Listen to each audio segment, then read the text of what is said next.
Artist welfare association की तरफ से दलजीत कौर ने फिल्म कलाकारों के लिए मेडिकल कैंप का आयोजन किया, जिसमें बॉलीवुड के कई नामचीन कलाकारों के अलावा राजनीतिक क्षेत्र की कई हस्तियां भी इस कार्यक्रम में मौजूद थी। हिमेश रेशमिया के पिता विपिन रेशमिया और जुहू क्षेत्र के बीजेपी के नगर सेवक दिलीप पटेल भी कार्यक्रम में पहुंचकर दलजीत कौर की खूब सराहना की। और मैं तो इतना ही कहूँगा, सबसे पहले जो इन्होंने दिलीप भाई ने जो कहा है,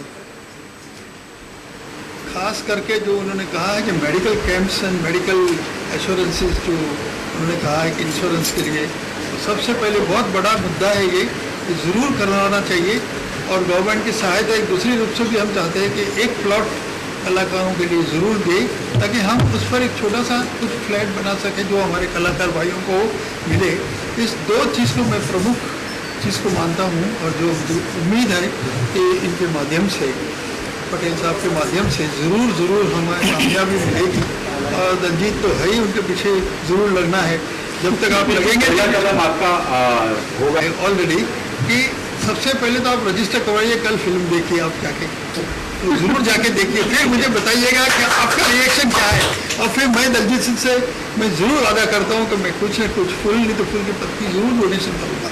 ये मेरा वादा है। आईवा इनोवेटिव आर्टिस्ट वेलफेयर एसोसिएशन, जैसे कि इसका नाम है, ये आर्टिस्ट के वेलफेयर के लिए ही बना है। आर्टिस्ट चाहे वो टीवी का एक्टर हो, सिंगर हो, डांसर हो, राइटर हो, anybody, any artist is considered to be an artist. Association, जैसे कि इसका नाम है, ये आर्टिस्ट के वेलफेयर के लिए ही बना है। आर्टिस्ट चाहे वो टीवी का एक्टर हो, सिंगर हो, डांसर हो, राइटर हो, anybody, any artist is considered to be an artist. तो ये उन्हीं के लिए मैंने एसोसिएशन बनाई है, because I have seen the part which the facing very hard life. Payments नहीं आती हैं, फैमिलीज को सफ़र करना पड़ता है, लॉन्ग ड्यूरेशन हमें काम करना पड़ता है, बट हमें अपने टारगेट्स भी पूरे करने पड़ते हैं, बट हमें जो अचीवमेंट चाहिए वो अल्टीमेटली हमको नहीं मिलता है।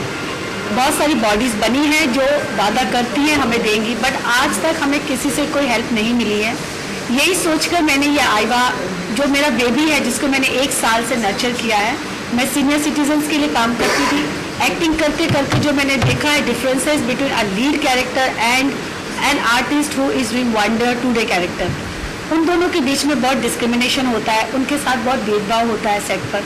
वो सब देख के मुझे लगा इनके लिए कोई कुछ नहीं करता, after all they are artist. So आर्टिस्टों के लिए मैंने ये कैंप स्टार्ट किए, उनकी मैं हेल्थ के लिए कुछ कर सकूँ, उनके लिए एंटरटेनमेंट के लिए मैंने 5 इवेंट्स ईयर के प्रॉमिस किए हैं, जो कि अभी तक मैं ऑलरेडी 3 इवेंट्स कर चुकी हूँ, अभी 26 जनवरी में भी किया था। ऐसे ही अगर सारे मेंबर्स हमारे साथ मिल जाते हैं तो आईवा की जो कॉलोनी है, जो हमारी आर्टिस्टों की कॉलोनी का सपना मैंने बनाया है कि गवर्नमेंट हमें ऐसी लैंड प्रोवाइड करे जहां आर्टिस्ट जो जिंदगी भर काम करने के बाद अपने लिए घर नहीं बना सकते हैं, they are paying heavy rents. अगर वही हैवी रेंट हम EMI के तौर पर बैंक को देते हैं, गवर्नमेंट हमें कोई स्पेशल कोई सुविधा हमें उपलब्ध करवाती है, तो we people can even have a house.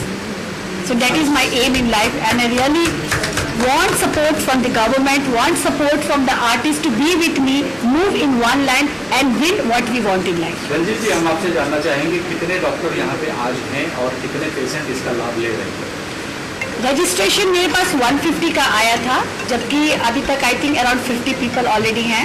Since कुछ लोग शूट पर है तो they definitely going to come, because camp हमारा 8 बजे तक है। और डॉक्टर विजय जिन्होंने मेरा साथ दिया है, ये Ayurvedic, because of course allopathic is the last treatment जो कि बीमारी होने के बाद हमें करना पड़ता है।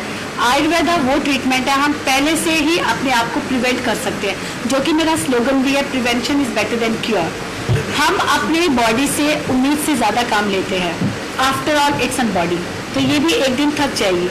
और प्रिवेंशन, अगर हम प्रिवेंट करते हैं, we can fight many disease. Doctor Vijay is on board with us, वो आईवा के साथ हैं। आईवा के हर पेशेंट का वो केयर करेंगे, उनको बताएंगे what they should eat, what not, how they can take care, and he is going to give full support to all the आईवा मेंबर्स। मेरे आईवा मेंबर्स को मैंने 4 प्रॉमिस किए हैं हेल्थ चेकअप्स इन 1 ईयर, जिसमें से कि आज हमारा पहला आयुर्वेदिक कैंप हुआ है। अगला कैंप हम वुमेन्स के लिए करने वाले हैं, जो मेरे पास गायनिकोलॉजिस्ट डॉक्टर्स है जो मुझे सपोर्ट कर रही है। आई एम वेरी लकी कि मेरे जो फ्रेंड सर्कल है, जो मेरे जो भी कॉन्टैक्ट्स हैं, they are all on board with me to help all the आईवा members. I've got a group of solicitors, advocates जो मेरे आईवा मेंबर्स को फ्री काउंसलिंग भी प्रोवाइड करेंगे. Any kind of help they need, they are going to help them out. हम मुंबई को देश की आर्थिक राजधानी कहते हैं, मुंबई को अंतर्राष्ट्रीय स्तर कहते हैं. ऐसे समय में अगर हम सभी भाषिक लोगों जो मुंबई में रहते हैं, मेहनत करते हैं, रोजी रोटी कमाने के लिए आते हैं और उसके रिक्शा जलाए जाएंगे, काबिलियत के तौर पे सबको मिलनी चाहिए परमिट. अगर इसमें कोई विशिष्ट समाज के लोगों को परमिट मिली तो उसको उतारेंगे, रिक्शा जलाएंगे. ये भाषा का प्रयोग करना उचित नहीं है. केवल महानगर पालिका का चुनाव को ध्यान में रखते हुए ये सब हो रहा है.